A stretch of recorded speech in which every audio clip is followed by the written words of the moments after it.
And welcome to Capital Talk, a program we hope will have an impact on the future of Kenya, now more than ever.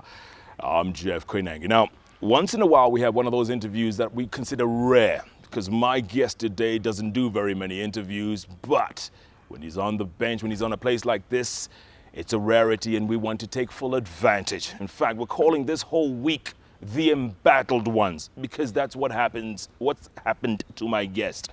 But you need to listen a little bit to what he has to say, because at the end of the day, Kenyans complain too much. We throw rocks at people and we don't know the real story.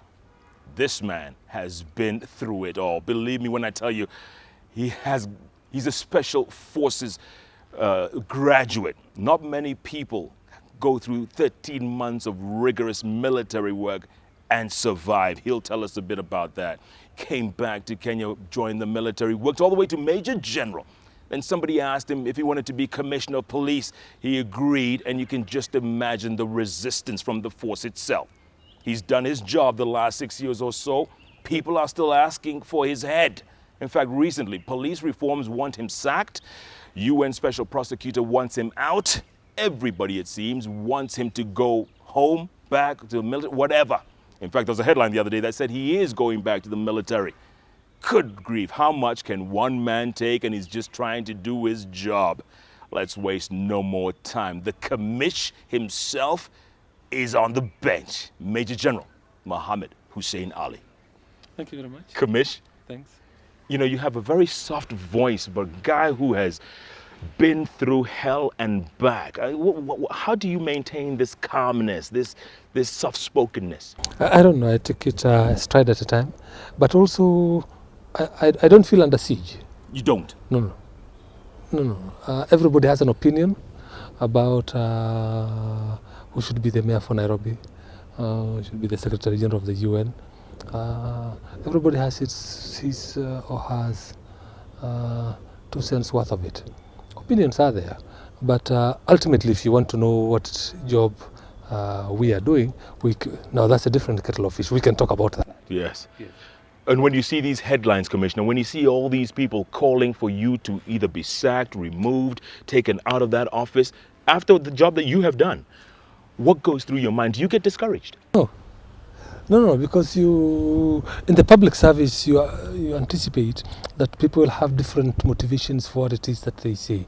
Others masquerade under different reasons, while in actual fact, they mean that you're not from their community, you're from a different tribe, or that you are from a different political persuasion, if indeed there is something of that nature.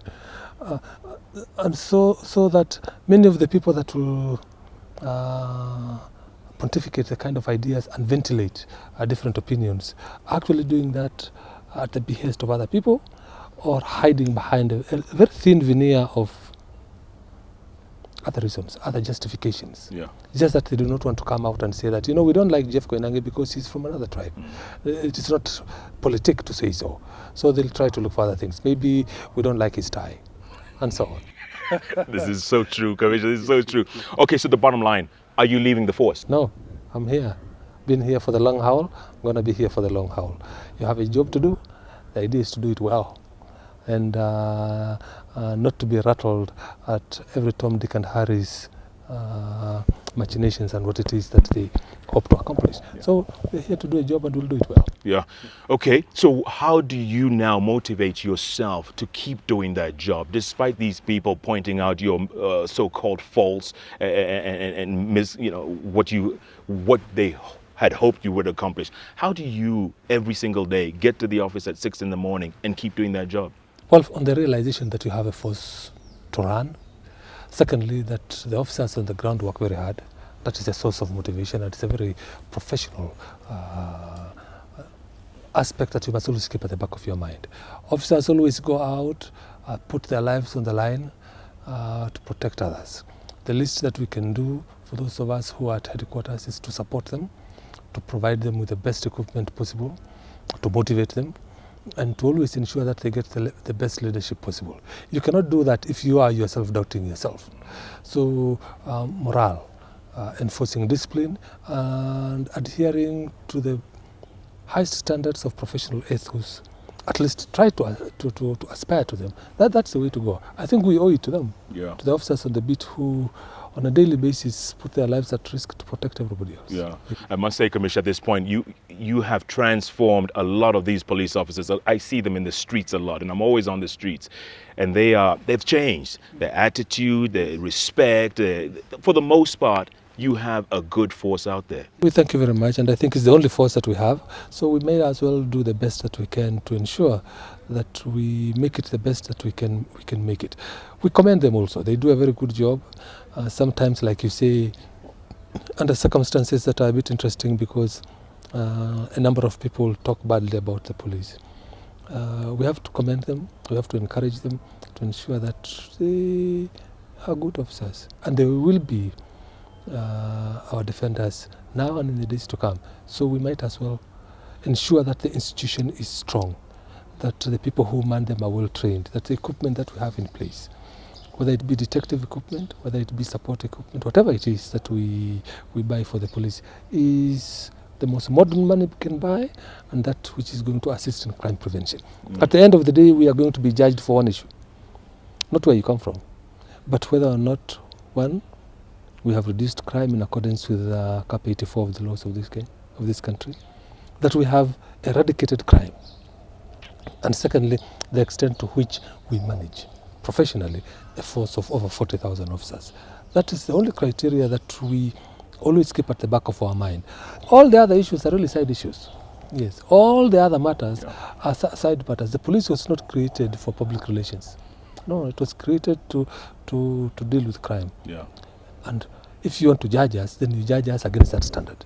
Okay, speaking of crime, Commissioner, lots of stories out there that crime has spiked recently in Nairobi. In fact, it's getting its old name back, Nairobi. I'm not sure that fellow who says that lives here. Maybe he doesn't. That fellow does not live here at all. Let me tell you, because that's not true. One, all incidences of serious crime have gone through the window. We have dealt with all of them. We have almost eradicated carjackings, banditry. Issues of Mungiki are not heard of as much as they used to be heard of previously. Even petty muggings on the streets are not there. As for robberies of banks and forex bureaus, that is history. The theft of vehicles and other burglaries and so on, those ones. And therefore, I think, touch wood, for a long time, the state of security in the country, including Nairobi, has not been as good as it is right now. We hope to be able to keep it here and to still improve on what we have right now. And I think we have a lot to be grateful for. We are thankful to Koinange for supporting us, for passing criminal information to us, and to the officers, of course, who work very closely with them in consonance with the issues of community policing. But it is invaluable, the kind of support that we get from Koinange. The level of crime today is amazingly good. Take, for example, the recent census. Some people have the opinion that they would feel uncomfortable going out at night to be counted, and maybe some would not open their doors for strangers at night. Went without a hitch, went like a charm. It ended yesterday and still going to continue, but the real census ended last night. The by-elections in Bamachoge and Shinyalu, and I think those two also went very well. So in a nutshell, I think security in the country, very good. Yeah, very good. So basically what you're saying is, when the crime is down, people have to look for excuses. Is that what you're saying? Or there is still, I mean, for instance, the carjackings are still going on. We still hear people being carjacked and ending up in Limuru somewhere, dumped off in some tea farm and left to... Crime will always be there. Yeah. The odd crime will always be there. The odd robbery will still be there. We place a lot of emphasis in the eradication of serious crimes, particularly those that involve the use of firearms. Where a carjacking occurs, we try to deal with it expeditiously to ensure that it does not recur. Ensuring that does not recur means that whoever perpetrated it goes to court. But which is not to say that all incidences of crime have been eradicated. No, that may not be humanly possible. Yeah. The few that are there, we'll deal with them. But the state as it was then and the state as it is now are two different plates. Yeah. And Nairobians, are they able to walk the streets at night? Do you see more of that because of the presence of your officers? Yeah, we are on the street at night. ATMs work at night. We have night shopping. People go to areas where they to nightclubs and stuff at night. There are more people walking around at night than was previously the case. And I think that is also a case of more confidence in themselves, more confidence in the system, more confidence in the knowledge that really crime has been put under control. Not just in the city center. You go to Hurlingham, you go to South B, you go to South C, you go to Nairobi West, you go to areas previously where by 9 o'clock people would have retreated back to their roosts. No, not anymore. I think that's a good idea. Yeah. Yes. I think that's good. All the way up to Southlands and so on, Langata and so on. I think it's good. Yeah. It's not bad. People are asking, Commissioner, the policeman or policewoman coming out of Kiganjo today, and it's the only police training academy in the country that's maybe half a century old. Is that a different police officer from the one of yesteryear? We'd like to think so. Because we have provided them with extra training on new areas of curricula that were previously not there. And these are matters on PR, matters on customer care, matters on human rights, matters on things that were previously out of the curricula that we have put into place now. And I think it gives him an all-round understanding of the kind of environment he'll be called upon to police in. Whether it be in a rural area in Western Province or whichever other province, or is in a big urban setting like Mombasa or Kisumu or here, it really doesn't matter, because ultimately those are the skills he'll bring to bear. Because when a policeman leaves his house in the morning, he doesn't know the kind of situations he's going to be confronted with. Is it robbery? Is it a lost child? Is it a matrimonial problem? Is it a dispute over land and property? What is it? It could be anything. And therefore, he has to be informed about all those and be a master of all those issues. For your information, we are one of the few people who train on a full-time basis, not just in Kiganjo. You see, every law that comes out of Parliament, that is passed by Parliament, we should be able to enforce it immediately it is given the presidential assent and gazetted, which therefore means that we must know its contents even before it is passed, because immediately it is passed, it becomes law, which means we enforce it the same day. Yeah. If it's a question of money laundering, we have to know what it entails. If it is environmental law, we know what it entails. And therefore to be able to not only know that it is a crime, to be able to investigate it, but equally importantly, to be able to prosecute it before court. So that, and many of these statutes have very technical aspects about them. And these are the things that we continuously train on. It would be rather too late if you started training by the time a certain bill has become law already. That's too late. Yeah. Because you have to train everybody on this matter. Correct. So we train ahead of time. So why, Commissioner? Why, if everything is nice and rosy, would they want police reforms? Are they demanding police reforms? Why? First of all, we have got nothing against police reforms as an institution, because we believe that reforms help. Reforms help to make us better, to look at our mistakes and therefore improve on those ones, and so on. And therefore institutional reforms are important for all of us. But having said that also, reforms should not be a byword for witch hunting, because that does not help anybody at all. Yeah. If we want, say, to have a police service commission, it's a good idea to have one. I'm not sure it required a police reform task force to attain that, but that's not the point. Institutional reforms are things that we'll continually have to live with. It has got nothing to do with the officers who are serving in the police right now. A few years ago, we removed Bernard Chunga as Chief Justice from the country. That did not reform the judiciary. It was an unfortunate case of musical chairs, a merry-go-round of musical chairs, really, if you ask me. More of a hatchet job than reforms. And sometimes hatchet jobs and witch hunts tend to be coached in more fancy words like reforms and so on. Yeah. But one can very quickly see through them. Yeah. Is that what's happening to you? No, I would like to think not. But if it is, it would be unfortunate for all of us. It really would be. Because if you want to do reforms, then we do reforms, and we have no problem with that one. But beyond that, I really cannot comment very much on it because I have not seen their final report. When it does come around, maybe we can discuss what it does contain. And you're not going anywhere, right? I mean, the president is the one who decides in the end, isn't it? Section 108 of the Constitution provides that the president is the one who has the final word on these matters. And I do not think that I'm going anywhere at all. You even smile when you say that, which is even scarier. Which is even more pleasant, I think. I think so. Yeah. People are seeing you smiling for the first time, Commissioner. So I want to talk more about that. And also, this training you got growing up, Commissioner. I know you have an amazing story, which I hope you'll write a book one day, because, from special forces to flying helicopters. The helicopter crash recently. You were the first one out of that chopper because you know how to escape. All those things. I want to talk more about that. And also, Mungiki. You got rid of the Mungiki menace and you were crucified for it. And now that you put the brakes on it, now we're seeing crime on the rise. We'll take a break first, but we'll talk about it when we come back. Good grief. He doesn't seem embattled to me. Commissioner, Major General Mohamed Hussein Ali, very much in charge. He says he's not going anywhere. He's doing his job. That's what he was appointed to do.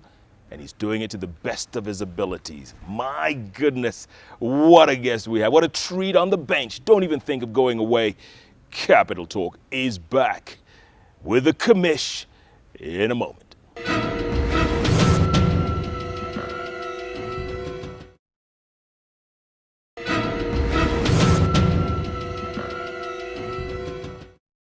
And welcome back to Capital Talk. All this week, it's the embattled ones. But I tell you, our guest today doesn't seem embattled at all.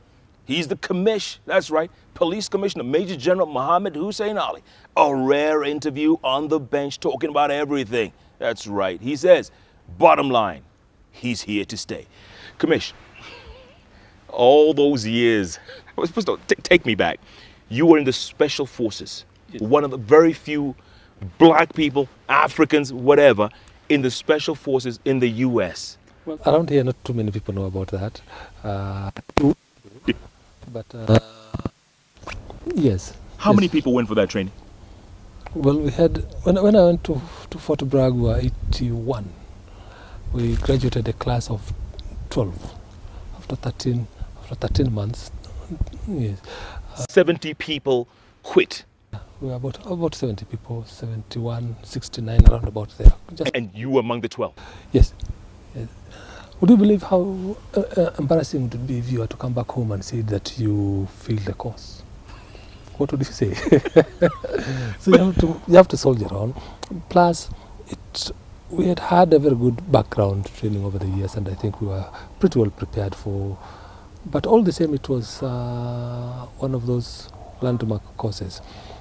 Was it tough for you, Commissioner? I mean, It was tough for everyone. Yeah. It was tough for the locals. It was tough for us. It was tough for any students that were there. It doesn't matter where they came from. From Jordan, from Sudan. We had one from Sudan. We had 3 Japanese and 1 survived. I was the only Kenyan in the course. And so, yes, it was tough for the Americans also because there were only 4. Everybody else quit. They were the majority. So the rest were really foreign students, and so on, because we have that mixture. So one of those, what shall we call it, one of those special operations is always an interesting part of duty. Is that why you are who you are today, Commissioner? Because you are... You roll with the punches. You have to roll with the punches. Some people tend to live too much in the past and say that, this happened yesterday and it affects me today and it will affect me tomorrow. Well, it will affect you for forever if you don't snap out of it. So you move on with life and so on. It should not, you don't bring the baggage of yesteryears to the life of today. You don't do that. Every day has its own challenges. Just move on with it. If you bring yesterday's, you'll accumulate because today will throw up a few more too. So you add yesterday's and today, by evening, you cannot carry today's problems and so on. So you move on. Our problem sometimes is to manage our emotions, to find out whether, like you asked me previously, does it get you down? It certainly does not get me down. I'm not going to be discouraged by the opinions of other people, because human beings will always have opinion one way or the other. But why do we say that? Police work is the most passionate. Like we were discussing off camera that time, nobody wants to be locked up, even when indeed he has committed that crime. We always blame somebody else. Either it is whatever it is, we always come up with reasons and excuses to try to justify what it is that we did, what we did wrong to society. And in mitigation, we do the same.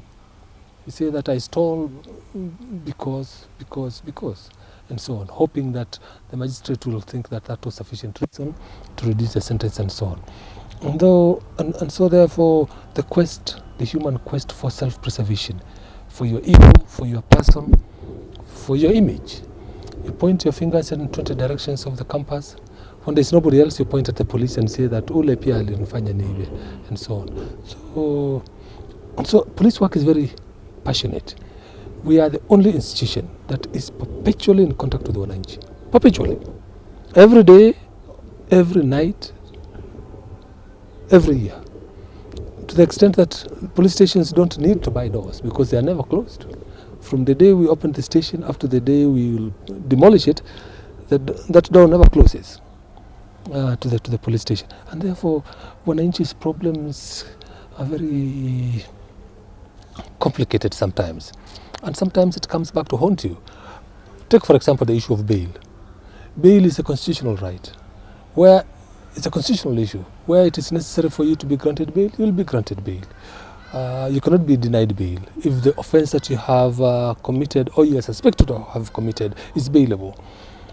One year at the station, John brings somebody who is a suspect for having stolen XYZ from the village. It's a bailable offense. The OCS uses his discretion after booking the case to grant the man bond, to appear in court on a certain date.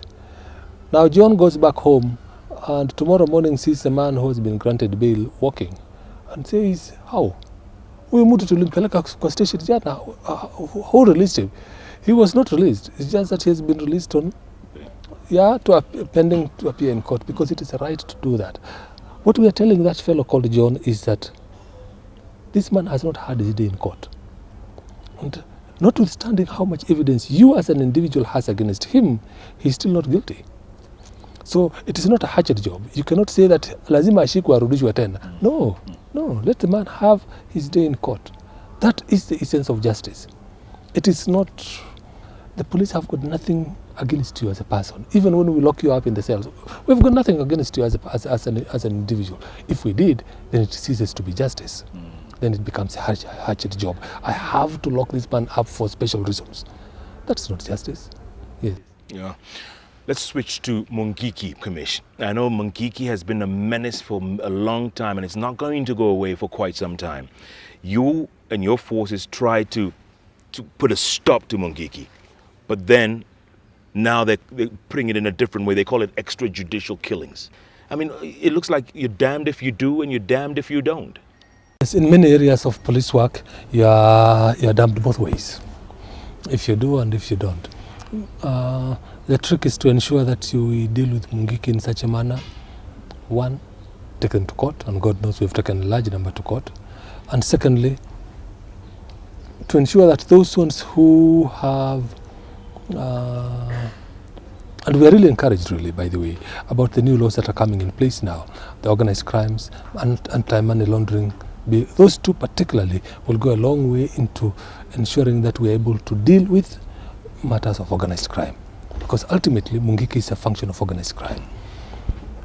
Once we have those two, because without them, we were a little bit stabbing in the dark, operating with one hand behind your back and so on.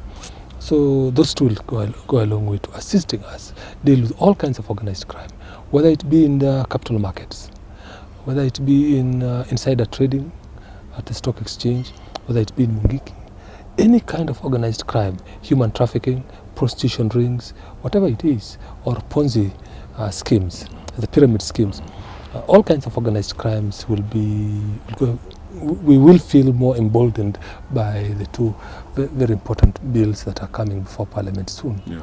But in a sense, Mungiki, yes, we have dealt with them and will continue to deal with them. And what we're hearing about extortion at Matatu stations, they won't let certain people construct a building here unless they pay Mungiki. I mean, will we ever get rid of that menace completely? First of all, Mungiki is a social problem. And being a social criminal problem, it is one that will take us that much longer to roll back. Because of the complicity of the people, for whatever reason. We really do not want to get into the reasons too much, but the fact is that some people are complicit to the crime. Whether it is for ethnic reasons or for reasons of money or whatever the reason may be, it's neither here nor there. The point here is that we cannot be complicit in crimes such as those ones. For as long as we do not get the support of the people, all the people, then crime tends to flourish in such environments. We would encourage them, all the people, to understand that it is not in their interest to breed crime, to breed criminals, or for whatever reason, to shield them. The person you shield today will attack you tomorrow. It is as obvious as the sun will rise tomorrow. He will do that. And so you want to live peacefully and your children to live peacefully. Ensure that you live in an environment that is crime-free. Report to the police about incidences of crime. They will always be there. It happens again next week, report again. A third one will happen the week after that, report again. Such is life. It goes on continually. Yes, so that one does not say that, I reported an incident of crime 3 years ago and that is enough for me. No, it's not enough for you. Yes. Okay. It is a continuous challenge. Right. Oh, so then you get rid of the Mungiki menace for the most part, but the thanks you get is the calling for your head. They want the commissioner to resign because, they're accusing the police of extrajudicial killings. Do you feel unappreciated a lot with your job? Well, first of all, police work is, by its very nature, a very thankless job. Yes, so even before you walk into it, you understand that it is very emotive, and it is also very, very thankless. But at the end of the day, it is also one that you derive pleasure from in terms of seeing the benefits of what it is that you have done to society. If you took a young girl or a blind person across the street, you helped some human being somewhere. You helped somebody in whichever other way that you performed your duties in. And that, you derive a sense of satisfaction from that one, and so on. But those ones that say that you did X, Y, Z and therefore you are blamed for it, people have different motivations. Different motivations. It does not, and it should not discourage us. No, it should not. It's an instance of crime, we deal with it. In New York, and you know that very well, the incidences of the tentacles of mafia, and mafiosi was very strong, much, much stronger than any other organized crime anywhere in the world. They were able to deal with it. They exacted a lot of blood was spilled, innocent blood, of policemen, of judges, of magistrates, and so on, of people who were informers, and therefore mafia used to kill them, and so on. But they stayed the course. We have to stay the course in any matters of organized crime. That's the only way. If you fold, well, they'll rule. Yes. And you're not folding? I'm not at all. I cannot fold. The special forces I guy. will. Well, it's just not in my genes to fold. I will not fold.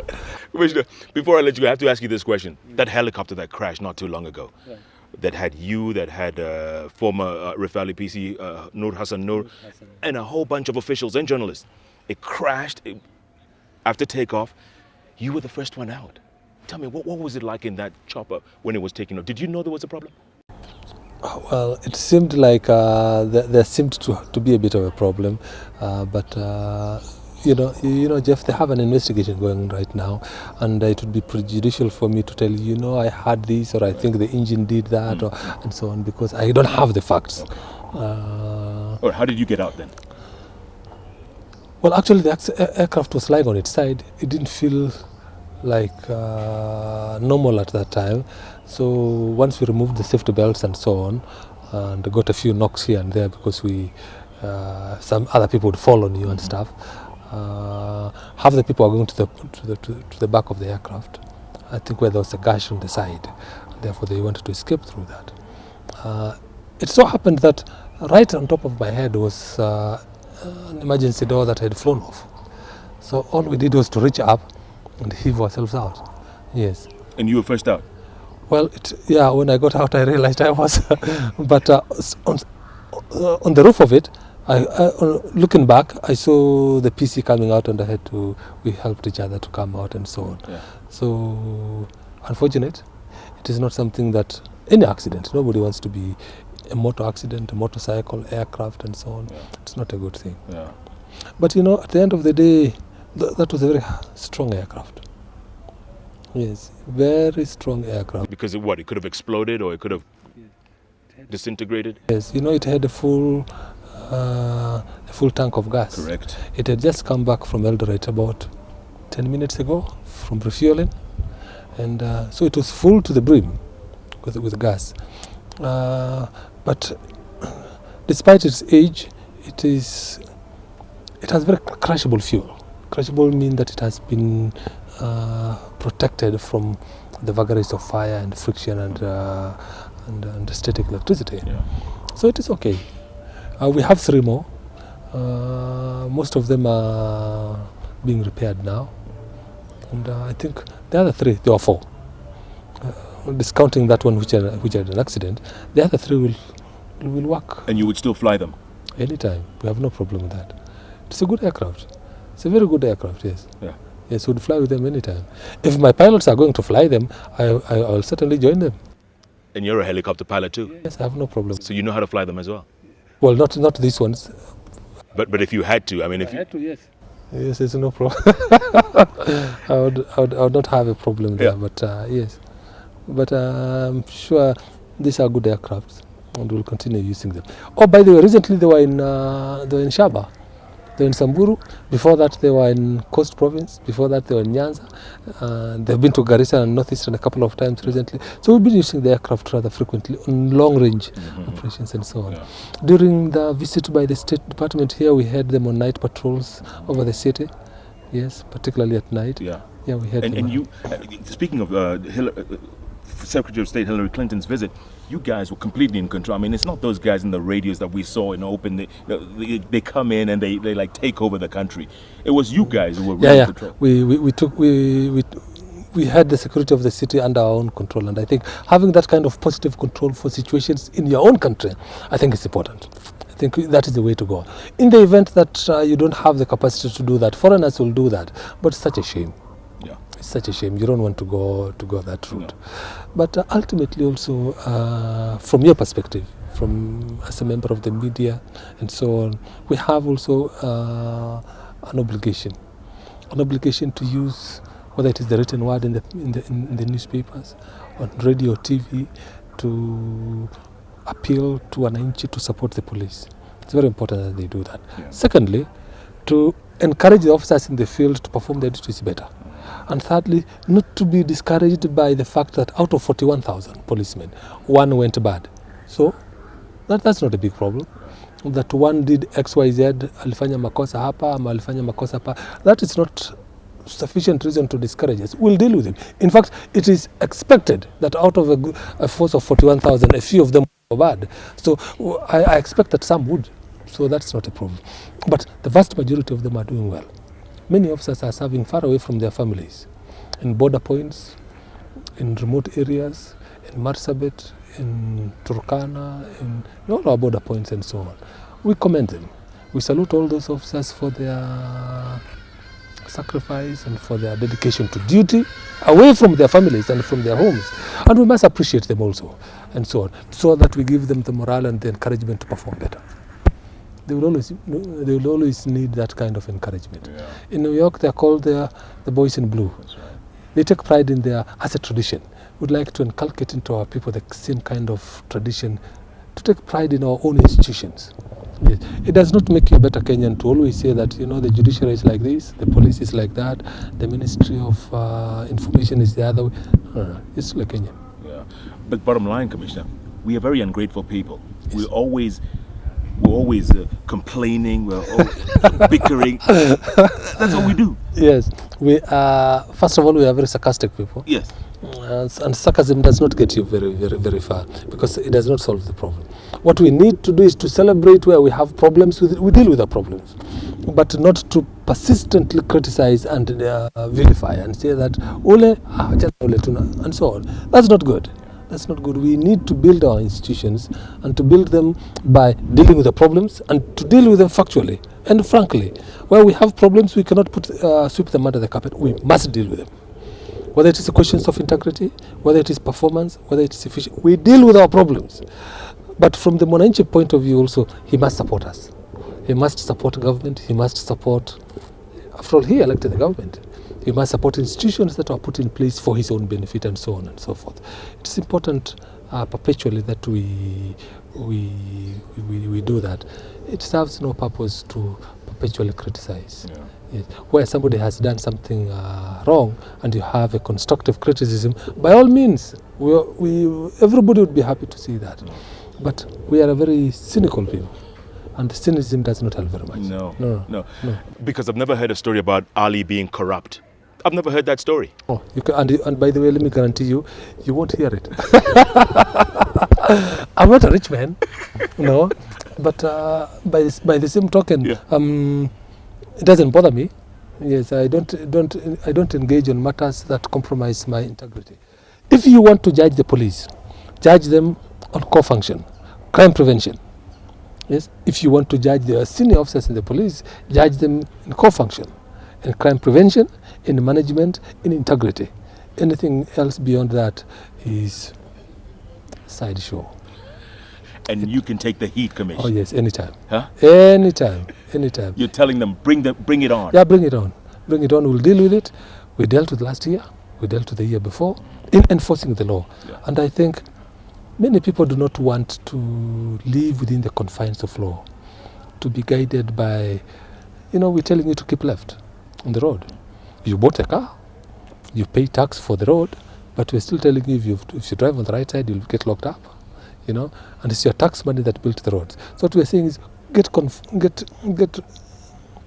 the rule of law confines you and regulates your mode of behavior, so that for the common good, we don't all drive left, right, center and cause chaos and so on and so forth. But ultimately, at the end of the day, no problem. As long as I'm enforcing the law, the rest really is neither here nor there. It's true. It doesn't bother me at all. Doesn't? No. Headline after headline. Enforcing the law is critically important. You see, we don't enforce the law as a public relations exercise. No, we don't enforce the law to please Mr. XYZ. No. It is a requirement that they say the law is an ass. That's okay. But if the law requires that XYZ to be done, then that's going to be done. If you don't think that should be done, then you go to your member of parliament to go back to parliament and remove that clause from the law. Then we'll not enforce it anymore because it is not there. For as long as the law says that we drive on the left, we drive on the left. Yeah. It is not a public relations exercise. It is not meant to appease public opinion. No. It is one of those hard issues that have to be dealt with on a daily basis. As thankless as it is. Thankless as it is. Full time, on a daily basis, all the time. But ultimately also, Jeff, we have to take responsibility. Don't imagine that the police will be at your door or at everybody's door. We have very good roads now. That does not mean that you step on the gas and you kill your family and say that I didn't see a police roadblock anywhere to tell me to slow down. Surely you knew. And so on. So we have to take responsibility for what some of our actions are. Because some of our actions also impact on the safety and security of other people. If you're a careless driver on the road, you are endangering not just yourself, but other motorists as well, and so on. So sometimes a very laissez-faire approach to security and to life. Yeah. And we need to be very responsible beings, because some of the things that we do are also not very good, are not good at all. Yeah. Yes. Final question, Commissioner. What drives you? What is it that drives you? Because this morning you left a message for me at 6:11 a.m. I am not up at that kind of time. You were in the office. What drives you? And you leave work at what, 9:30? Yeah. Every day? Yes. 15-hour days? Yeah. Come on. Yeah, it's a job. You know what they say? You have to do a good job, do it well. Do it well. And it's just the way I am. And by the way, I'm not the only one. By the time I go to the office, half my officers are in the office. Yes, by the time I'm leaving, I leave some of them in the office. These officers work, and they work very hard. So what drives you is not the money. We are certainly not the most paid people, that's for sure. I think it is the realization that you have a job to do and you need to do it, and to do it well. And so that when you go home, you don't always doubt yourself. Maybe I should have put in half an hour more. No, you do, and you give your all. And I think that's the only way to go about it. Remember, as that person is in a disco or is in a nightclub and so on and so forth, there are policemen on the beat, ensuring that your house is not burgled into, that you're having a nice time, that your car is not stolen, and so on. Appreciate them. Appreciate the officers in the field. Encourage them. We know that a few of them will make mistakes. We'll deal with it. But the major body of troops that we have in the police, very good officers, and we commend them. That's the bottom line. They do a good job. Yeah. Finally, from my perspective, we'll continue doing a good job like we have done, and like we'll always do before that. Because I keep telling people, the police is the second oldest institution. After? Yes, after the railway. Yes, we were here long before the Minister of Information, long before the Minister of Education, long before everybody else. Yeah, we're the second oldest institution in the country. And you'll be here a lot. And we are going to be here for the long haul. But we want to thank Wananchi also. Yes. They have worked with us very well. Yeah. And the kind of security you see on the street now, courtesy of Wananchi. They talk to us, they inform us, and we know what is going down today, tomorrow, and the day after. I'll tell you what, Commissioner, anytime, Thank you very much. I want you on my side. When the chips are down. Anytime. Thank you very Well much. done. Asante Good job. Commissioner himself, good grief, Major General Mohamed Hussein Ali, calling it like he sees it. He says appreciate the little things, appreciate the police. They do a hell of a job. They're the second oldest institution in this country, and they keep doing their job, especially when you and I are fast asleep. That's the bottom line. It's a thankless job, he says, but he's here to do what he was born to do. Don't mess with someone who was Special Forces, one of 12 who survived. Oh, and he's still surviving. What a guest, what a show. What a week it's going to be on Capital Talk. You cannot find these kinds of guests. The commish doesn't show up on just any show. He shows up on Capital Talk only, on the award-winning station, K24. Where, as always, we are all Kenyan. All the time. There you go. Thanks, Commissioner. Thank you very much. Well done.